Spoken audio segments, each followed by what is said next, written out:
बरोबर हे अटॅक करायचे. कधी तुला मारायचं ना तुला अँगल घेऊन ठेवायची.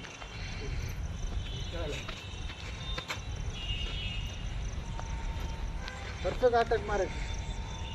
उगत खेळायचं म्हणून खेळायचं तुला अटॅक मारायचं तुला अंगात घेऊन मारायचं. मीटर 1.5 मीटरमध्ये होते.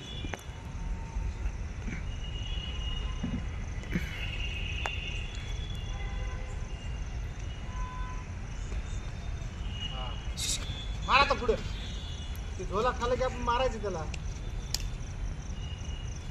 हा बस बढिया बघ.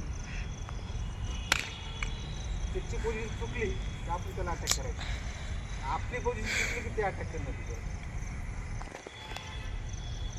ते काय करे माहिती आहे का? एका ठिकाणी सोडायची नाही, जागा सोडत राहायची. इथे खेळ इथे जागा यायची पुढे